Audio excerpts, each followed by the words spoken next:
Hello and welcome to another Purveyor of Light Photoshop Quick Tip. Today we're going to be dealing with color matching when working with composites. It's a very common task, an important task actually, because we're always taking bits and bobs from different images and combining them together in Photoshop. And the better you get at color matching and contrast matching and so forth will make your composites just that more believable. So I'm going to go ahead and pick a difficult one here today, and we're going to composite two images together that have very drastically different contrast and colors. So I've got this picture here of a beautiful lady in high contrast, and then I have a beautiful mountain lake with very low contrast, all right, and very desaturated, and so the contrast of the two should make an interesting composite, or at least a challenging composite anyhow. All right, so I already have her selected from the background to save time. So I have her already cut out. If you need to turn around and need a refresher, there's plenty of videos on the channel. Just do a search for select subject, remove subject, and so forth, and you can go through those tutorials. But for now, just to save time, I am going to just go ahead and drag this background in using the move tool, and I'm going to move it into the mountain lake and then drop it in. Okay, so now that we have this here, I need to resize it because she's obviously too large for this image. Command and Control T, and I'm going to grab the handles and size her down to what's going to be believable in this particular frame. And we'll say that's close enough.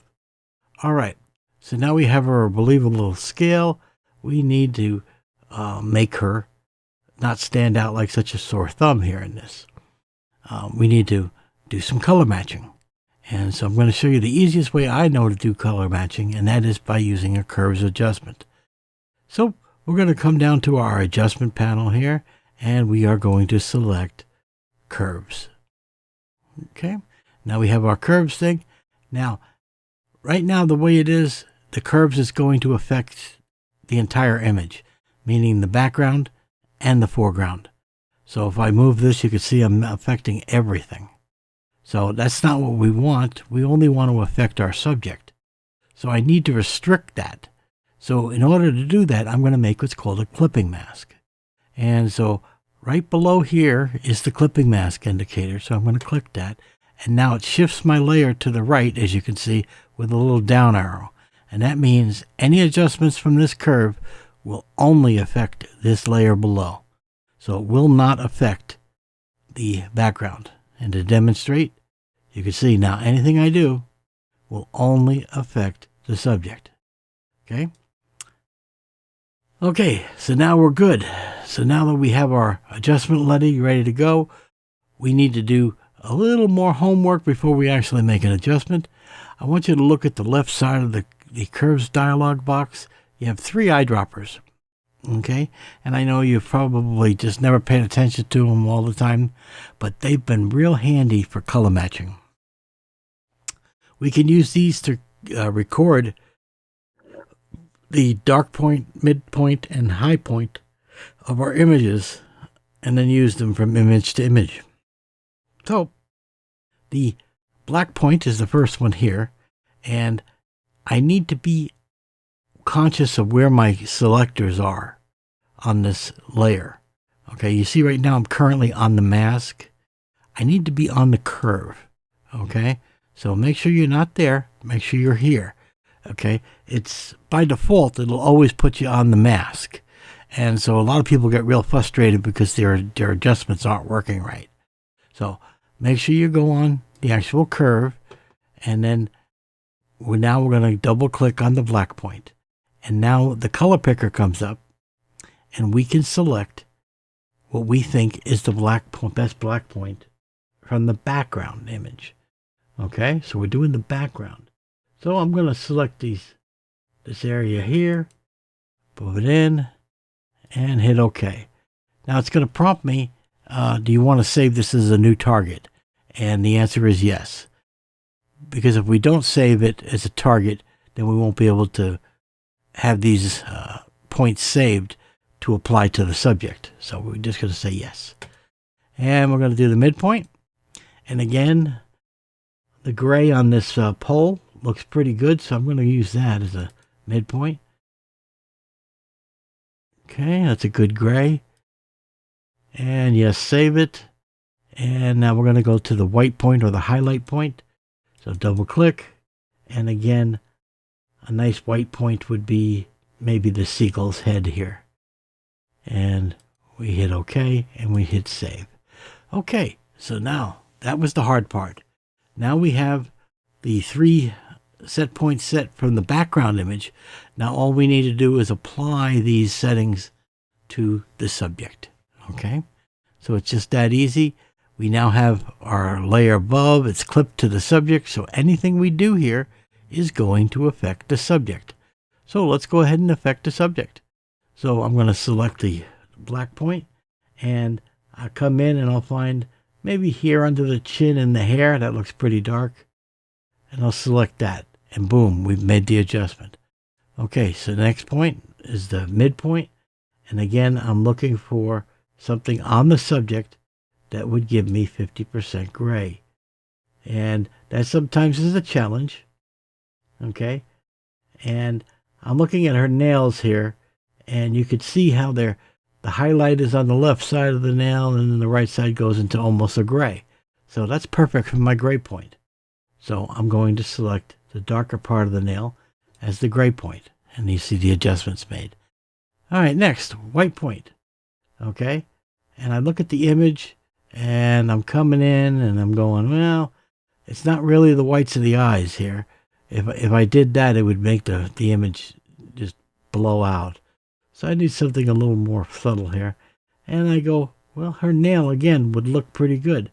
And if I look over to the left of the nail, I have that highlight, which is almost white right here. I'm going to go with that. So I click that, and that gives me the adjustment.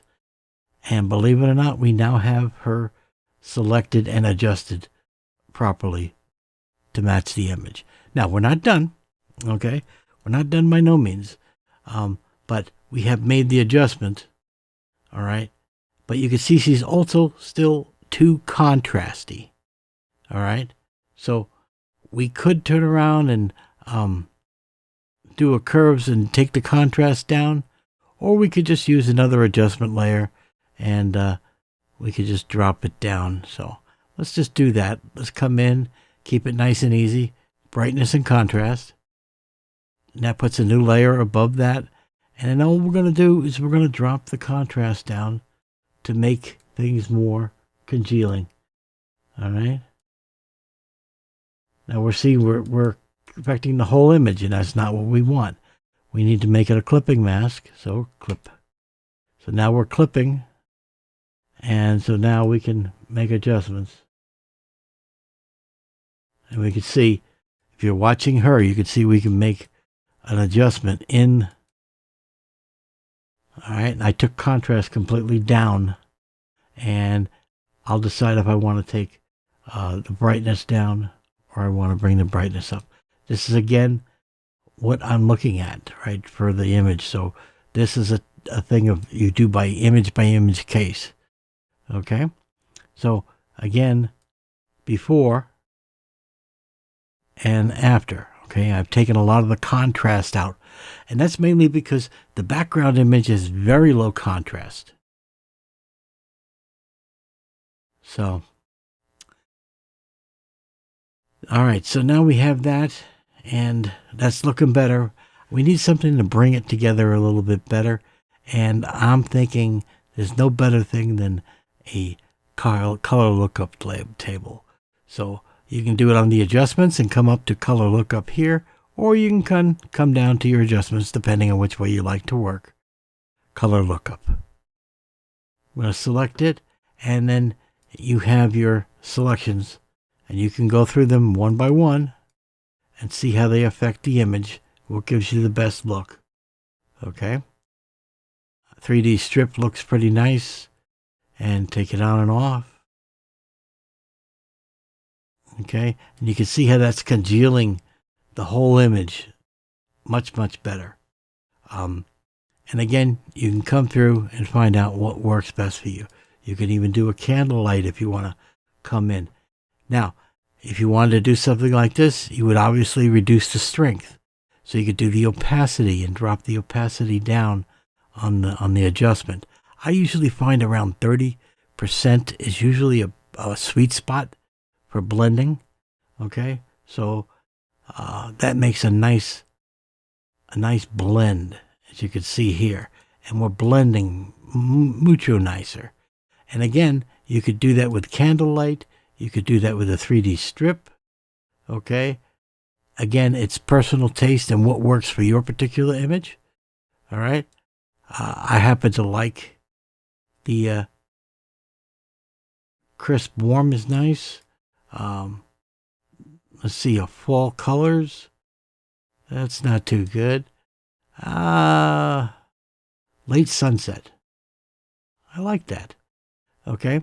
And again, I can pull it up full force. All right.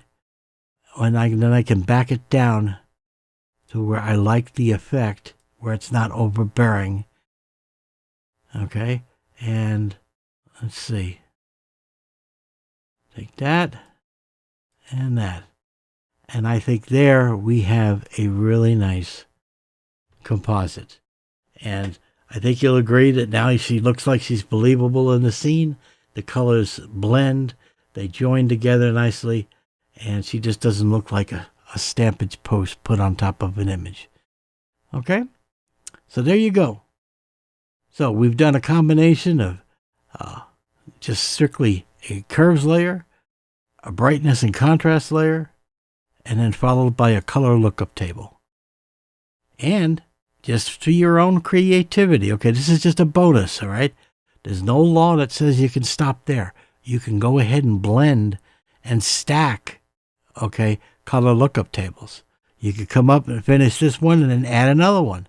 Okay, you'll love the effects that you can do. Color lookup, we'll put another one on there. This one we'll turn around and we'll do a 3D strip. And do we like that effect? And we can then come in and adjust that. Let's see there.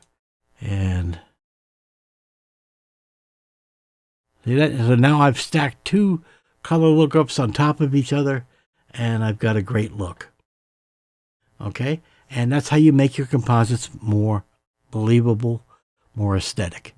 So hopefully this will give you some creative ideas, because there's no wrong or right.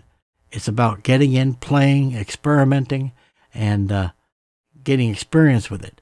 The main thing is you notice that you have to bring in your images and join them together in harmony.